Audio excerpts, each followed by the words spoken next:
And what's up, everybody? Welcome to Juice Opinions in Volume 5. As always, I am Terminator Juice. In this edition of Juice Opinions, basically going to be giving my initial impressions of the PlayStation 4 Slim and Uncharted 4, the game. So, yeah, don't worry though. I'm not going to abandon my Nintendo, roots and all that because I have a PlayStation now. But yeah, I started playing it basically Thursday night, a couple nights ago, and this is just going to be some rundowns of some pros and cons, things I like, things I'm maybe not loving, and we'll see where this goes. And then if there's time, I'll give my thoughts on the Zelda. But I'm definitely going to be talking about Zelda on the next Juices Loose podcast. So maybe if I don't get to it in this video, definitely be talking about it in the next podcast. So let's start with the PlayStation 4 Slim, the hardware. It's definitely smaller than I was expecting. It feels pretty solid, but it's not like it doesn't look like some fancy tech or anything. The plastics, the matte like textured plastic is a nice touch, but it definitely it's not, it's got a like curve to it where it's supposed to be straight, and there's a few little things. It's not like amazing, but it's not terrible. It definitely feels like a $200 to $250 piece of tech, and that's what I paid. I paid $225. Mizzy got his for $200. It feels about what I paid. I don't know what the $400 original one feels like, or I seen one up close, but I never really handled it or anything. But overall, it's pretty solid. It's got a couple USBs in the front, and doesn't have the optical. The Slim doesn't, but I just use HDMI because I have an HDMI receiver. But yeah, the thing's pretty quiet. The disc mechanism, I got to give Rob a rule of two. He was right on, man. It sounds like a crane crumbling or something when it tries to suck in a disc. It sounds terrible. Um, but it's only when you insert the disc. When it spins, it just sounds like normal disc spinning sound. The overall system's quiet, not a lot of heat. There's not any bright lights or anything. It's an unassuming thing, and I don't even notice it's there. So the next thing would be the controller. It's actually really comfortable. I held one before and I was impressed. I think the DualShock line 1, 2, and 3 are my least favorite controllers, pretty much. And the DualShock 4 is a massive improvement. So, the split D-pad, whatever, feels good. The buttons feel good. The triggers feel great. The analog sticks aren't amazing. I don't love the location of them, but it's probably the same. Like 360 or the Xbox One controller to me feels the best, the analog sticks, and the Switch Pro controller looks like it's going that route. But the Wii U Pro controller and the PS4 DualShock 4 controller both have the same thing where the analog sticks are on the same plane, where on the PS4 it's down low, on the Wii U it's up above the buttons, and so you have just some weirdness there. I'm already pretty much used to it, but it's not optimal. But yeah, I like the controller, I like how it feels, like the weight. I don't notice the rumble at all, so I don't know. It's like, is it even there? It's just one of those things where I haven't even noticed it. I will say the option and share button locations, I can't get a handle on it. I always hit the little touchpad thing, which is a button in itself, so I don't really like those locations. That's probably the biggest negative. And then the battery life, like I probably played maybe 4 or 5 hours, and it was already the battery showed that it was low. I don't see any indicator when I'm charging, and it's kind of weird. But I guess everybody knows about that. The battery life sucks, and it seems to be true. And the cord's too short for me to play while it's plugged in, so that's going to be an issue. But yeah, overall it's comfortable. It's got gyro built in. When you type stuff out, you can use the gyro as a pointer, and it works really nice. Wish there was gyro aiming in Uncharted 4. I think that'd be really nice. But overall, the hardware's not bad. And just a word of note, the 500 gig version that I have, and just right off the bat, there's only 400 available. So whatever the OS and everything takes up 100. So there's 400 gigs available right off the bat. Now I'm going to dive into the operating system features and all that. It's definitely better than the PS3's layout for me. I just really didn't get into that. I thought it was stupid and unintuitive and stuff. The PS4's, it's similar, but it's better, but it still has the daunting, cumbersome options. There's just so many options, and I'm good at that kind of stuff, and I quickly go to the audio video settings and set them for my stuff, for this equipment I have. But there's just so many options and stuff, and it's just I could see how that could be daunting for somebody. And like I said, it's not intuitive, and not having a touch screen anymore is definitely something to get used to. But the menu pops up fast. You got to download apps and stuff. They're located, like the apps are in one spot, and then like demos are in the PlayStation Store. So it's not all right where I think it should be, but it's definitely an improvement over the PS3. And then getting into turning on the system for the first time, the day one update for the Slim model was small, so there wasn't much to do. I put Uncharted in like maybe a half hour before I played it. There was a big update for the maps and stuff and the multiplayer, and it was like 8 gigs. And that's one of the things I noticed right away. The downloads are ridiculously slow. So I don't know. I have a pretty good download speed of 30 megs per second, and on the Wii U and on PC, it's pretty good. So PS4 definitely was slower. So I don't know what that's about, but I downloaded some demos, and Uncharted 4 takes up 57 gigs, the install. And after apps and a few demos, I have just over 300 gigabytes left. So that's kind of a concern. I'm not planning on buying a ton of games, but that's definitely something I'm going to be looking at. But yeah, as far as the download speeds, let me know if you have a PS4, if you've noticed if this is a thing that's normal.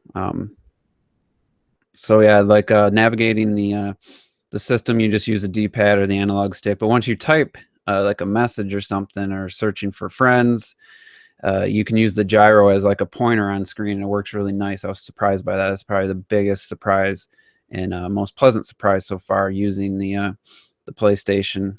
But then the PlayStation Store, I thought it sucked on the PS3, and it's not much better.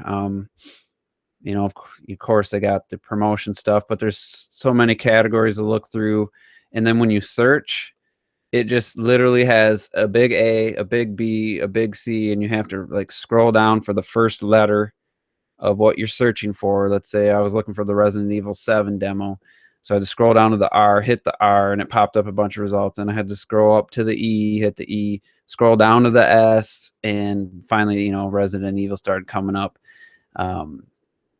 I just don't know why they can't get that store figured out. The PS3 to me was terrible, and it's better, but that search feature, that's just give me the gyro and quickly type something in search. To me, that would be so much better.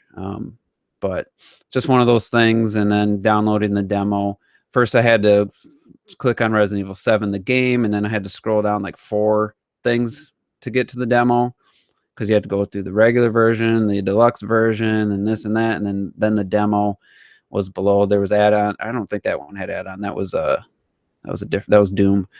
But once you hit it, you just download, you click it, and then you can download it, and it starts downloading. But then again, it took quite a while for like 3 gigs or whatever.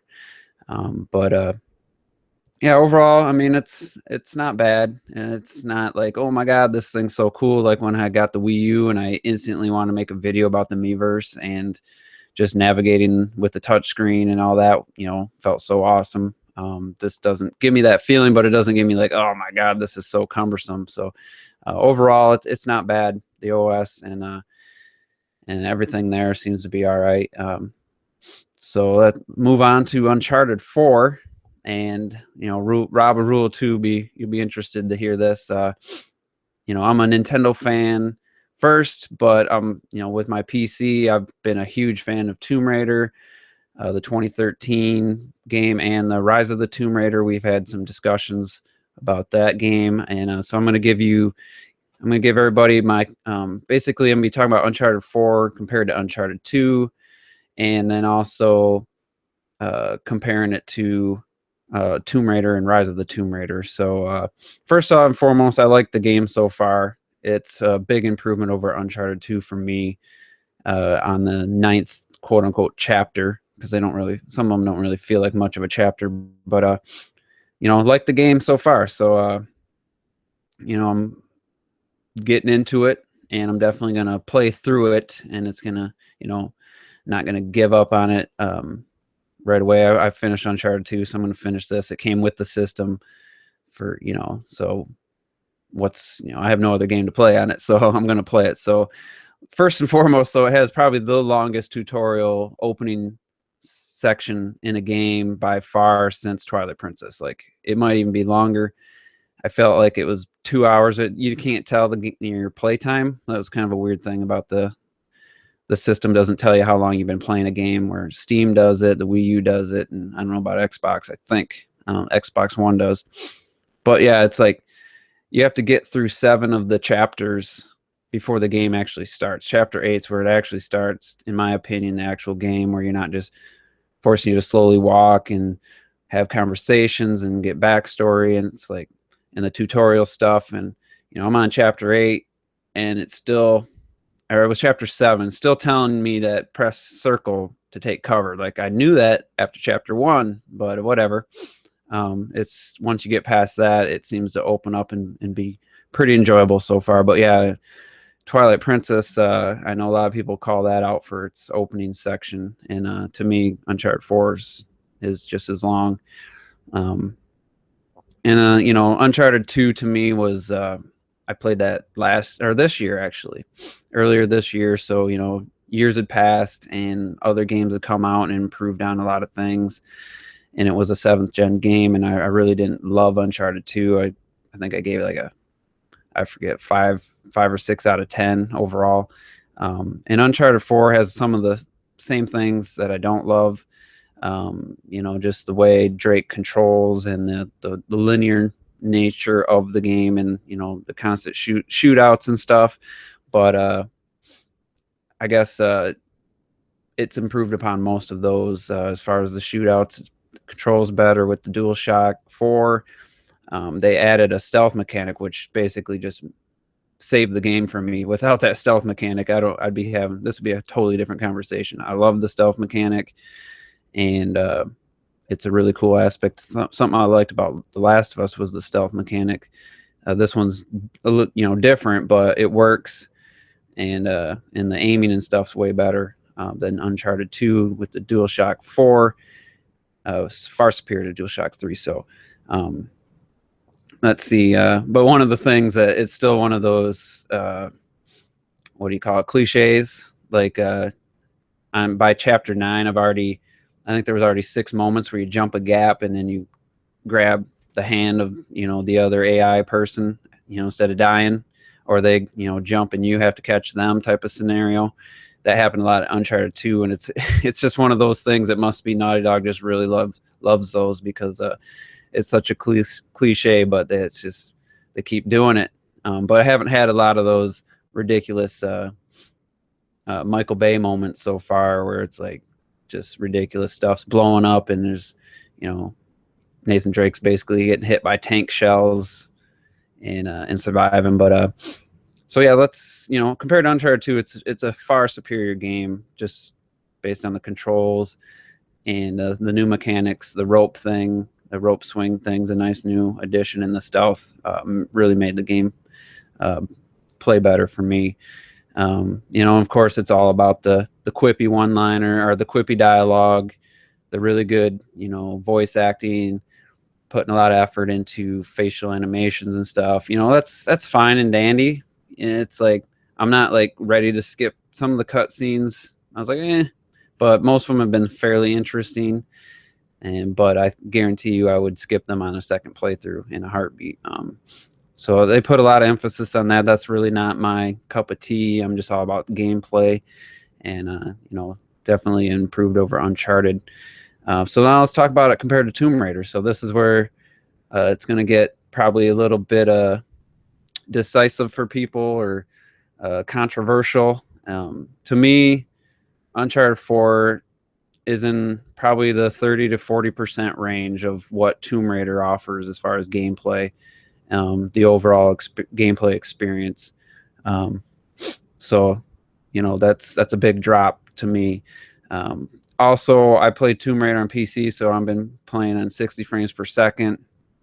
So it's kind of unfair to Uncharted 4 is running at 30, so it just feels sluggish. That's the biggest thing I noticed. Nathan Drake. This is one of the weird things about the Uncharted series. I just thought it was related to PlayStation 3 limitations, but he moves like Caesar from Planet of the Apes, if you've seen that movie. Just a very hunched over, kind of weird, slow motion run.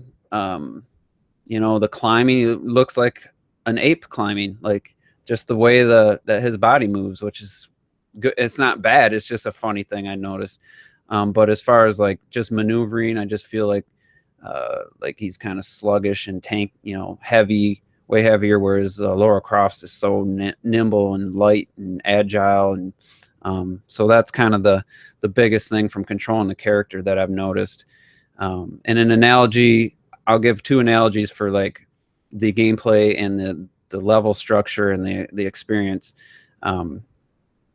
You got anybody that's played Madden, 2010, 7th gen and beyond, Madden. Let's see. I'm sorry, I just got distracted by something. So anyway, Madden is known for heavy on animations. Like you feel like you're not really controlling the running back when you get the ball. It's like a preset animation. Compare that to NFL 2K1, especially on the Dreamcast or any of the 2K series. I felt like I have so much more control over the players. Where I'm throwing the ball, I can switch the receiver, catch it.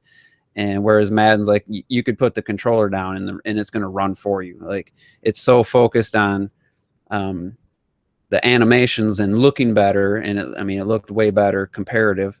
The quarterback hands you the ball. There's a defensive guy right there. Doesn't matter what you're pressing. It's already, the game's going to do a juke animation or a break tackle animation. You have no control over it. Whereas in 2K1, as soon as you got the ball, you were controlling the running back. So I feel like Uncharted's more of that. We want Drake to have these certain animations, and this kind of taking the play out of, put it on autopilot. That's one way to say it. Another analogy would be like, I imagine even as a kid or an adult, let's say you had this huge playground and it was like all these cool things, rope swings, foam pits you could jump into, super like awesome slides and stuff. Even as an adult, there's some stuff that you could get excited for, but imagine you're a kid. Now, one parent lets their kid, hey, there's the exit, do what you want for 5 hours, have fun. The other parents walk next to their kid. Nope, you're going to go to the slide first. You're going to go down the slide. Then once you go down the slide, you're going to go to the rope swing, slide down the rope swing, climb up this wall right here, and then go out the exit. And then, did you have fun? That's how Uncharted 4 feels. And Tomb Raider feels like the first one, where the first game was a little less open world. Like it didn't have like in Rise of Tomb Raider, there's two like really main hub areas, geothermal valley and the Soviet installation. They're huge, and you can spend just hours running through and exploring stuff. So for me, I do like linear games, don't get me wrong, but when you compare a similar style game and one gives you all this freedom and you don't have to see like a specific little piece of brick out of a rock to climb. I mean, if something's your height or a little above, you can jump up it. Lara Croft can climb it. So there's way more freedom to the gameplay. Even in the first game, which was kind of pushing you forward, you still had all these things like, oh, there's some boards with a white rope around it. There's nothing I can do about it. Later on, you get the ability to use your bow and arrow, put an arrow into that rope, and then pull it and open that area. It was very Metroid Vania in that style, or in that way, where you wanted to come back. So Tomb Raider has a fast travel system where you can go back to areas you already were. Hey, now I have this new ability. I can go here, unlock a tomb, go explore this tomb, get a new upgrade, and that kind of gameplay. It feels more like Zelda equal or plus Metroid, with a little of what an Uncharted 1, 2 kind of inspired the remake of Tomb Raider, all into one, whereas Uncharted is just very linear. So they're two different approaches, and they can both be great, but when you compare the two, to me, it's not even close. So yeah, I like the freedom of that I have in the Tomb Raider games of just exploring, and there's weapon upgrades. So I wrote down some pros. Like the bow and arrow is just, I love using it. You don't have it, I don't think Uncharted you get a bow and arrow. The go anywhere kind of mentality, the agility of Lara Croft. She just, and this is obviously has something to do with 60 frames per second versus 30, but it's faster. She can jump farther, she can jump quicker, climbs quicker, dodges, everything happens way quicker, and just maneuvers so much better. I just feel like I said, I feel like I'm her, and I'm in this playground, this open environment, and I can do and go wherever I want. And depending on, the only block path could be because I need an upgrade to my weapon. So the fast traveling back, so I can go experience. It's not just a one playthrough. Hey, you're in this cool area, you move the story forward, you're never there again. I can just, once I get to a fast travel camp, go back and explore even more. And really like that. The collectibles, there's documents, there's relics. I'm not a huge collectathon guy in the past, but in this game it works for me. And then there's the objectives and challenge modes. Like you shoot, there's like a lantern, and you knock it down, it opens this challenge. Hey, find 5 of these lanterns and shoot them down. They're all over in many different areas, and those are fun. They give reason to keep playing the game or going back, and to me that adds a lot of replay value and a lot of enjoyment. And in Uncharted, this is the 4th one, and it's like they added the rope thing and they just added stealth. It took them 4 games to add something really new, whereas Tomb Raider added a ton of new stuff from 1 to 2. You got the poison arrows, you got crafting. You just hold the trigger when you're not aiming, and it'll craft arrows. And you can, both games had upgrading, but the second game takes it even further. You can find coins and buy new weapons, and then there's you can change your outfits with hunting deer. You get skins from animals, and there's all this kind of customization stuff. And to me, that adds a lot to a game. And so yeah, I guess in summary, I love Tomb Raider 1 and Rise of the Tomb Raider just as probably equal, those 2 games. Uncharted is not even in the same ballpark for me, but so far I'm enjoying Uncharted up to chapter 9. And so yeah, and the last thing, just everybody talks about the story. Robert Rule 2 pointed this out. He doesn't care about Lara Croft in this game. Like in either game, they really don't give her much personality. I disagree. She's not quippy and making you laugh, but you can tell that she cares about history and about the things she's discovering. There's an awe in her voice when she sees some new tomb for the first time. And I like that kind of stuff. As far as the stories, I haven't gotten through Uncharted 4, but Uncharted 2 story was just as ridiculous and meaningless as Tomb Raiders to me. But the voice acting and everything is definitely, there's more personality in the writing and the acting in Uncharted. So I'll give that a nod. And then the last thing I'm going to say, and this is specifically to people who still feel the Uncharted series is better than the last 2 Tomb Raiders. I'm just wondering, how are you playing the game, because if I played Tomb Raider, like Uncharted wants me to, like Naughty Dog wants me to play Uncharted, the way it's structured, just going forward and you never look back, you never go back. I guess I could see why it's a closer race, and maybe people like Uncharted more. They like Nathan Drake, they like the story. If you just played Tomb Raider that way, like, oh, here's you hit the, depending on the game, first game it's the left bumper, and in the second game it's the right thumbstick. You press down, you get your little sensory, and you can see your objective or which way you're supposed to head. If you just headed straight there, and didn't really explore much in the Tomb Raider games, you didn't fast travel back to the other areas and search for collectibles and get upgrades to your weapons, I could see where they're closer to each other, as far as that. But if I wish I could play Uncharted like I played Tomb Raider. I like to explore. Like I said, it makes me feel like a Zelda meets Metroid in a third-person game. And obviously inspired by the original Tomb Raiders, and then some things you could tell they borrowed from Uncharted. And to me, it's just I'm wondering how you played. Someone that loved Uncharted played the Tomb Raider games. How did you play them? Did you play them like a linear game, or did you play it more like the Tomb Raider experience that I love, which is more of the exploration, the Metroid style, getting upgrades, going back and finding new areas and stuff. So, but overall, I mean, I'm happy. I'm going to play through the game, and I'm enjoying it so far.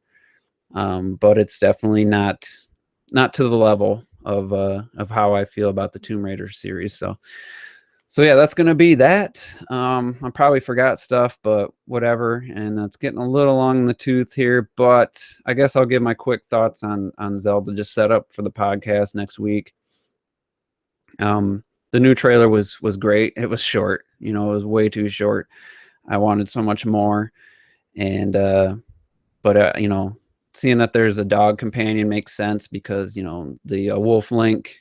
I mean, now you don't have to feel like, oh, you got the Wolf Link amiibo. There's a whole new game mode that's locked. No, I'm guarantee you there's dog companions in the game that work like the Wolf Link. But yeah, that was cool seeing the character, seeing the bird like creature or human, whatever they are. Looked really cool. We saw that flying thing. It's a flying bird ship. From everyone talked about, what's that in the sky? Well, we've seen that. We've seen a female dressed like basically in the same outfit as Link. I'm gonna say it's a flashback. It's either Link's mom or it's Zelda in like a non-princess outfit. I'm not gonna say it's a female Link at this point. I'm not gonna say it's impossible, but and then we saw what was obviously Zelda, like kind of going to make a fist, and Link looked like he was devastated about something. Really cool stuff. I just want to see so much more. Watch Zeltek's video. It's like a 12-minute video. They break down everything. It's so good. Can't wait. And then the new footage, more expansive, different types of enemies, different approach to, taking out these enemies, and seeing a little puzzle based on that the other bird guy sang a song, and how they found the entrance based on the lyrics. It was kind of weird though. They kind of chopped it up, into a 4-minute video, and it kind of felt weird to see that after the trailers came out. But it looked cool. You got like electric arrows and stuff, and of course they didn't show us after taking out that bigger enemy, what the what the reward was, is more of a tease. It was just Wii U, it wasn't the Switch. Even on the trailer, who knows? It looked like the Wii U version to me. They were playing the Wii U version. I was kind of expecting maybe a Switch, and they were going to show like them playing it on the Switch. So it was a little, I don't want to say disappointing, but I think that would have been more newsworthy, because we've already seen so much of the gameplay. Even though this was off the plateau and it was a new area, I think it would have caught a lot more attention if, oh, they're playing on the Switch, even if it was off-screen footage or something. And then, and real quick, the Game Awards, I tried watching the beginning. They, you know, the little pre-show, they gave out multiple awards so nonchalantly. Pokemon Go gets a, you know, mobile game before the show even starts. Then the show goes right into Jeff Keighley just sucking Kojima's dick. Like, it was so uncomfortably embarrassing to watch his fanboyism on, you know, as he's just trying to make Kojima like God. And it was hard to watch. And then the Death Stranding was just ridiculous. Like, what the, show me a game. Don't just show me all this nonsense. I might have lasted another 5 minutes and I turned it off. I couldn't take it. It was just trash. So that's why after last year, you know, the awards were just kind of like, oh yeah, by the way, somebody won this award. And it's like, it's the Game Awards show, and Sean Long, got to give him credit for saying this first. It's a Game Awards show. Why are the awards such an like afterthought? You know, it just makes no sense to me. And it's like, and then seeing some of the winners, it's like, come on, like it's ridiculous. And that's why I didn't talk about it beforehand, and not going to talk about it on the podcast. Just doesn't deserve credit. They don't deserve the attention. I don't think. I think it's a terrible show. The last year's was terrible. This year's, it looks like it was going to be the same, so I didn't watch it. But yeah, that's going to be it. I try to keep these shorter, but you know, there's stuff to talk about each week, and we'll hit more of we'll get T's PlayStation thoughts, go more into maybe Rob and Robert, since they're PS4 owners. They can maybe give me some pointers on things. There's some things I can do to make the experience more enjoyable, and then maybe have a little. At that point, I'll have more Uncharted 4 experience playing it, and we'll discuss that, Zelda, and some other stuff. So, thanks everybody for tuning in. And the chat seemed to be, you know, pretty much talking about me being a pony and all that. So, good stuff. And we'll see you guys next week for another Juice Opinions, and then we'll see you before then. And also the Mario Kart 8 tournament. I'd like to see a better turnout this Thursday without the Game Awards or anything competing with it. We're going to start it at 8 o'clock, and it was fun last week. We only had like 6 or 7 of us, but still had fun. And anyway, thanks for tuning in, and we'll see you on the next Juice Opinions.